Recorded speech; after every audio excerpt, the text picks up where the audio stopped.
আজি আমাৰ একে সীমামূৰীয়া সাউথ চালমাৰা মানকাছাৰ সমষ্টি কালাপানী নামৰ ঠাইত আজি আমি যি বিশাল ৰাজহুৱা সভা কৰিলোঁ, এই সভাখন মাত্ৰ এটা দিনৰ আমি আমন্ত্ৰণ কৰিছোঁ।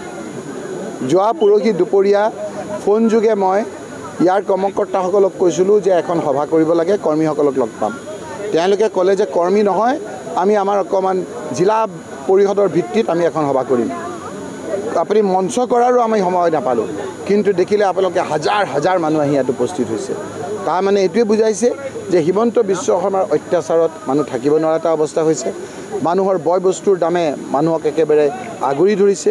স্মাৰ্ট মিটাৰ, প্ৰত্যেকটো বয় বস্তুৰ দাম, বিভিন্ন GSTৰ উৎপাতত, বিভিন্ন টেক্সৰ উৎপাতত মানুহ থাকিব নোৱাৰা হৈছে। আৰু সেইকাৰণে মানুহে শান্তি থাকিবলৈ কাৰণে হিমন্ত বিশ্ব শৰ্মাক আপোনাৰ মুখ্যমন্ত্ৰীৰ পৰা আঁতৰাবৰ কাৰণে এইবাৰ পঞ্চায়তত তেওঁ জিলা পৰিষদ, পঞ্চায়ত, আঞ্চলিক পঞ্চায়ত, ৱাৰ্ড মেম্বাৰ সকলোকে কংগ্ৰেছ প্ৰাৰ্থী ভোট দিয়াৰ কাৰণে তেওঁলোকে মনস্থ কৰিছে। তাৰে ইংগিত হিচাপে আজি অজস্ৰ লোক আজি ইয়াত উপস্থিত হৈছে। আৰু এখন সভা ইয়াতে আছে, গতিকে মই আপোনালোকক আৰু বেছি সময় ইয়াত দিব নোৱাৰিম। সেই সভাত যাবৰ কাৰণে আপোনালোকে অনুমতি বিচাৰিছোঁ। আপোনালোকে চাওক, মই আপোনালোকে কথাখিনি বোধহয় মই বুজাব পৰা নাই। এটা হ'ল কেন্দ্ৰৰ সংসদ, এটা হ'ল ৰাজ্যত MLA আৰু এটা হ'ল পঞ্চায়তৰ প্ৰতিনিধি।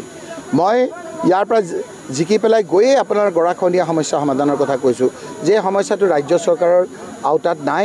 আপোনালোকে নাজানে যে ব্ৰহ্মপুত্ৰই আজি কি ধৰণৰ ৰূপ লয়, ব্ৰহ্মপুত্ৰই কেনেকৈ আপোনাৰ ইৰোজন কৰে, কেনেকৈ আপোনাৰ মৃত্তিকাটাও বুলি কয়, কেনেকৈ আপোনাৰ গৰাখহনীয়া কৰে, আপোনালোকে বুজি নাপায়। এটা অল পাৰ্টি ডেলিগেশ্যন ইয়াত অহাৰ কাৰণে কৈছোঁ।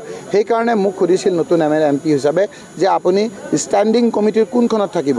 সাধাৰণতে দেখে যে ফাইনেন্সত থাকিব, হোমত থাকিব, ছায়েন্স এণ্ড টেকন'লজিত থাকিব, কিন্তু মই কৈছোঁ যে মই ৱাটাৰ ৰিচোৰ্চত থাকিম।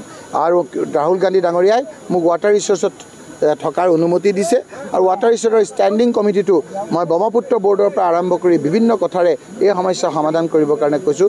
সংসদতো আমি সজোৰে কৈছোঁ যে আপোনালোকে আমাৰ গৰাখহনীয়াৰ কথাটো বুজি নাপায়। অল পাৰ্টিৰ ডেলিগেশ্যন এটা ইয়ালৈ আহিব লাগে আৰু এটা এক্সপাৰ্ট টিম ইয়ালৈ পঠিয়াব লাগে। আৰু এই সমস্যাটো, গৰাখহনীয়াৰ সমস্যাটো আমাৰ নেশ্যনেল প্ৰব্লেম হিচাপে ডিক্লেয়াৰ কৰিব লাগে। এখন ৰাজ্য চৰকাৰৰ আওতাত এইখিনি কথা সমাধান নহয়। তাৰোপৰি আমাক কৈছোঁ যে পঞ্চৰত্নৰ পৰা মানকাছাৰলৈকে এইটো এটা ইণ্টাৰ ষ্টেট বৰ্ডাৰো আছে, লগত আপোনাৰ মেঘালয়ো আছে। এই ৰাস্তাটো কৰাৰ কাৰণে মই নীতিন গাডকাৰী ডাঙৰীয়াক কৈছিলোঁ, তেওঁ কথাখিনি পজিটিভলি দিছে।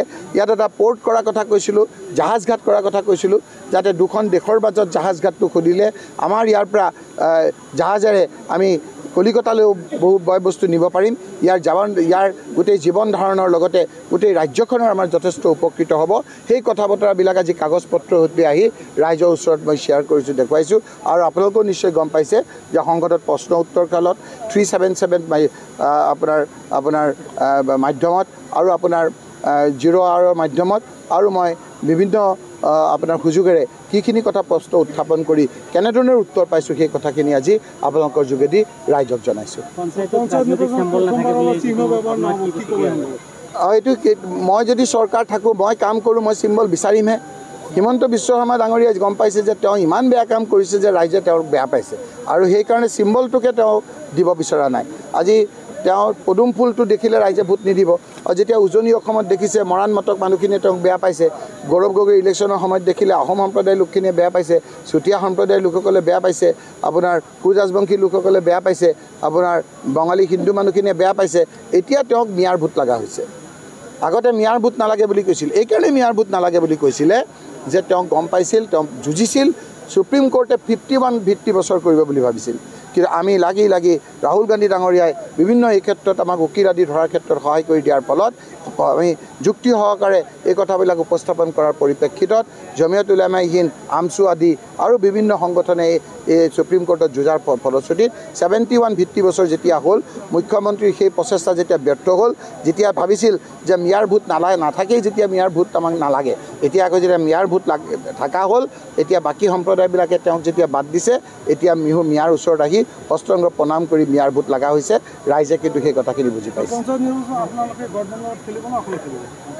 আমি ইতিমধ্যে আমাৰ PSC কমিটি, আমাৰ যিখন নীতি নিৰ্ধাৰণৰ কমিটি, অসম প্ৰদেশ কংগ্ৰেছ কমিটিৰ, সেইখনত আমাৰ অল ইণ্ডিয়া কংগ্ৰেছ কমিটিৰ জেনেৰেল ছেক্ৰেটাৰী জিতেন্দ্ৰ সিং ডাঙৰীয়া আছে। তাত আমি সিদ্ধান্ত লৈছোঁ এই ক্ষেত্ৰত জিলা আৰু পঞ্চায়তৰ ভিত্তিত তেওঁলোকে যি ধৰণে সিদ্ধান্ত লয় সেইটো আমাৰ প্ৰদেশ কংগ্ৰেছে আৰু AISCয়ে মানি ল'ব।